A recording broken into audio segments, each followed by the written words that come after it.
নমস্কার নমস্কার নমস্কার নমস্কার। আর আমি অর্ঘ্য, আপনাদের exploring Bharat and beyond me চ্যানেলে আপনাদের স্বাগত জানাই। চলে এসছে এখন বেলুর। বেলুর বলতে বেলুর মঠ না, বেলুর বলতে বেলুর রাসবাড়ি। আপনাকে এখানে আসতে গেলে বালিখাল বা বালিঘাটে নেমে ব্রিজ থেকে নিচে নেমে অটো স্ট্যান্ডে বলতে হবে রাসবাড়ি বা লালবাবা কলেজ যাব। এছাড়া আরও একটি পথে আসতে পারেন, বেলুর স্টেশন থেকে নেমে টোটো ধরবেন এবং পৌঁছে যাবেন খুব সহজেই। বেলুর রাসবাড়ি খোলা থাকে 6:30 থেকে 9:30 পর্যন্ত এবং বিকেলে 4টে থেকে 6টা পর্যন্ত। মূল মন্দিরের সাথেই বিস্তৃত জায়গা জুড়ে ছড়িয়ে আছে রাসমঞ্চ, 6টি শিব মন্দির, নাট মন্দির ও নহবতখানা। বেলুর মঠের থেকেও প্রাচীন এই রাসবাড়ির প্রাচীনত্ব, এই মন্দিরের প্রতিষ্ঠা সম্বন্ধে জেনে নেব। মন্দিরের গায়ে প্রাচীনতার ছাপ সুস্পষ্ট। 40 ফুটের এই নবরত্ন মন্দিরটি মূল মন্দির। কলকাতার জোড়াসাঁকোর বিখ্যাত দাঁ পরিবারের পূর্বপুরুষ শ্রী পূর্ণচন্দ্র দাঁ মহাশয় 19বিংশ শতাব্দীর দ্বিতীয়ার্ধে গঙ্গার পাড়ে এই মন্দির নির্মাণ করেন।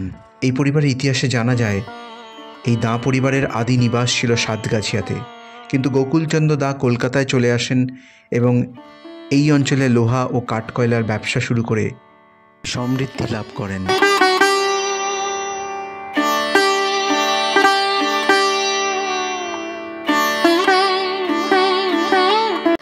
এই মন্দিরের গর্ভগৃহে উপবিষ্ট রাধারমণ জিউ, কোষ্ঠী পাথরের কৃষ্ণ ও অষ্টধাতু রাধার মূর্তি প্রতিদিন নিত্য পূজিত হন।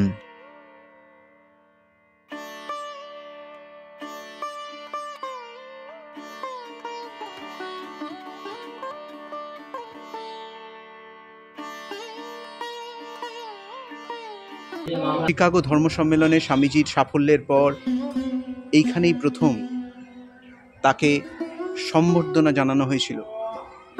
কৃষ্ণ রাধার মিলন কুঞ্জের এক পাশ দিয়ে বয়ে চলেছে গঙ্গার বহমান ধারা। দূরে লঞ্চে ছেড়ে যাওয়া মানুষের উৎসুক চোখে কতটাই বা ধরা দেয়। তাই কোনো এক বিকেলের মন খারাপের সময় এইখানে চলে আসতেই পারেন, হয়তো ভালো লাগবে।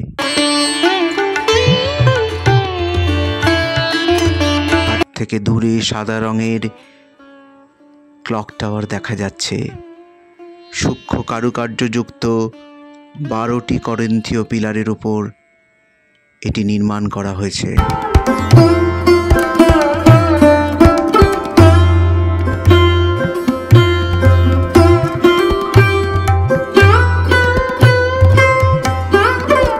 চিরন্তন বিশ্বাস যে শ্রীকৃষ্ণ রাধাসহ অন্যান্য সখীদের সাথে রাসের দিন রাসমঞ্চে উপস্থিত হন। তাই এই রাসমঞ্চ খুব সুন্দর কারুকার্যমণ্ডিত। এর ভিতর অসংখ্য মূর্তি রাখা আছে। আর কদিন পর রাস উৎসব এখানে। রাস উপলক্ষে 17 থেকে 18 দিন মেলা চলে এখানে। তখন মানুষের ঢল নামে এই জায়গায়। মন্দির কত আলোয় সেজে ওঠে।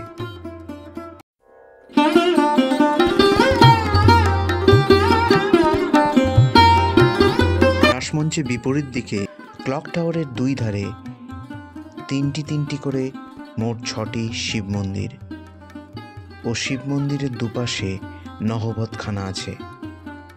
শ্রীকৃষ্ণ ও রাধার মতো শিবও এখানে নিত্য পূজিত হন। আপনারা এখানে আসতেই পারেন, কোনো প্রবেশ মূল্য নেই। এখানে একটা গেস্ট হাউসও আছে, চাইলে আপনারা ডে আউটিং করতে পারেন। আজকের মতো আসি, ভালো লাগলে লাইক, সাবস্ক্রাইব এবং শেয়ার করবেন।